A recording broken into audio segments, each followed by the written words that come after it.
Like many people who live on the West Coast, I'd never visited the D.C. area before. Everywhere you look, there are historic buildings, monuments, and art, myriad memorials retelling our stories and revealing who we are as a culture. Various events were happening while we were visiting in D.C., adding dimension and color to the experience and stirring my curiosity. You guys can join. We'll find out more about this interesting group later. I'm at the Capitol building on the east end of the National Mall. The mall is about 2 miles long, with monuments and memorials to visit all along the way. I'll explore how women and their roles in history are represented here. Standing in front of the Capitol building, I paused to consider what I would wish for my country, but I really didn't have the answer until much later in the visit. Many of the buildings in Washington, D.C. sport rich architecture and have stories woven into every detail. Our Capitol is no exception. The paintings retell our history, and the statuary immortalizes the characters. In this portrait monument, Lucretia Mott, Elizabeth Cady Stanton, and Susan B. Anthony are immortalized. They were women's rights activists who led the charge for the women's right to vote. Behind me is a painting by John Trumbull of General Washington resigning his commission as Commander-in-Chief of the Continental Army. Looking up into the rotunda, I see the fresco called the Apotheosis of Washington. Each of the figures depicted is up to 15 feet tall, so that they would be recognizable from 180 feet below. In the central group, George Washington is shown rising into the heavens in glory, flanked by female figures representing liberty and victory. In National Statuary Hall, just south of the rotunda, I find the bronze statue of Rosa Parks, who showed that some women can move mountains by just sitting still. Irreverent warriors use humor and camaraderie to support vets as they reintegrate into society. We happen to come into a full crowd of veterans who are raising awareness about veteran suicide. It's a big problem in this country. The statistics say that 22 veterans every single day kill themselves. So if we're standing now for freedom, we're also standing now for life. This is Trazia. Did get a chance to go out there and talk a little bit to a few people, and I appreciate the message that you're bringing today about veterans and about raising awareness around some of the challenges that they face in trying to make an adjustment back into civilian life. I think we're all just here to come together and remind each other that we're here for each other.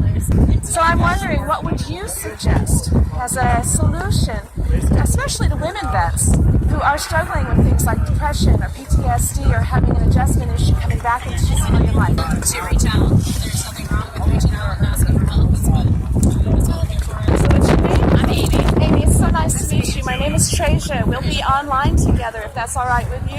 Sure. All right. Well, how else can you raise awareness? Let's get it out to the world, right? That's right. Absolutely. So if somebody did feel the need to reach out, where would you suggest they start it? They can reach out to the suicide prevention line. They can also talk to, there's all types of support groups online. There is help out there. Awesome. Thank you so much for your time. Have a great day. You too. Yeah, go ahead.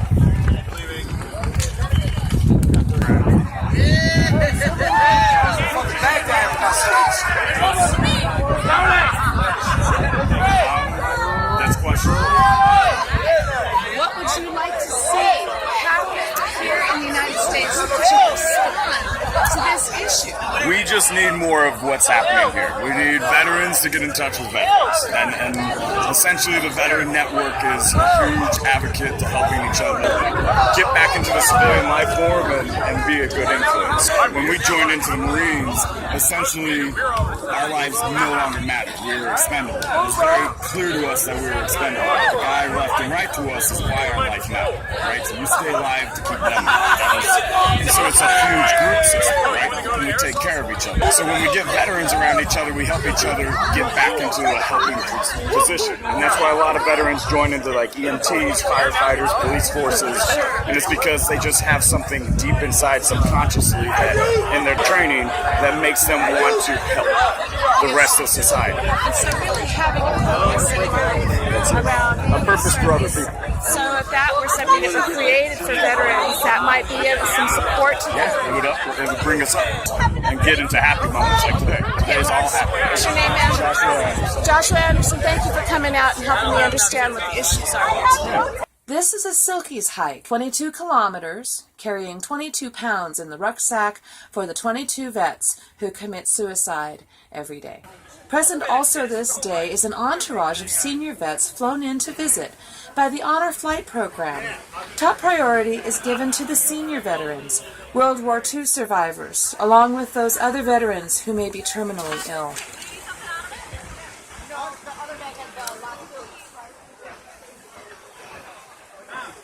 You guys pretend like you like each other now. Come on. Pretend like you like each other.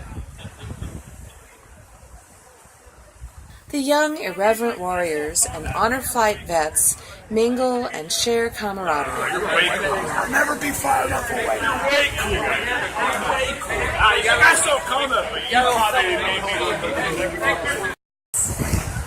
Veterans, young and old, men and women, we extend our gratitude and respect to each and every one of you who have served us in this way, defending our freedoms and standing for all things that America is about. Thank you. More than 58,000 names etched here. My journey becomes more poignant. Our docent gives us details about the memorial and Maya Lin, the architect who created it.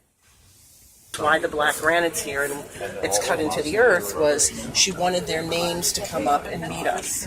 And with the black granite, the effect is that you see yourself in the reflection, so that then we connect with them. So whether it was people who were, let's say this is 100 years from now, there are no Vietnam vets or anyone who even lived during Vietnam, that we still connect with those names and understand the connection that they are part of us in the reflection.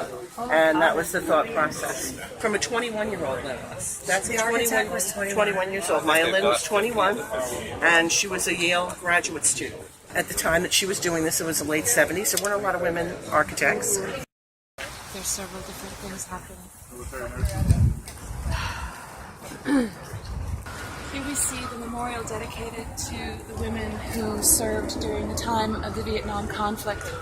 The military nurses who came running to the aid of soldiers who were wounded and dying.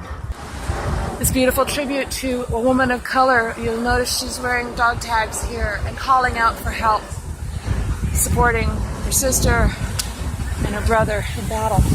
She really captures the heart of women around what happens during war. How can we measure the sacrifice of the women whose partners, whose sons did not come home, or who did come home but were never saved? I knew I should have. That the darn stuff.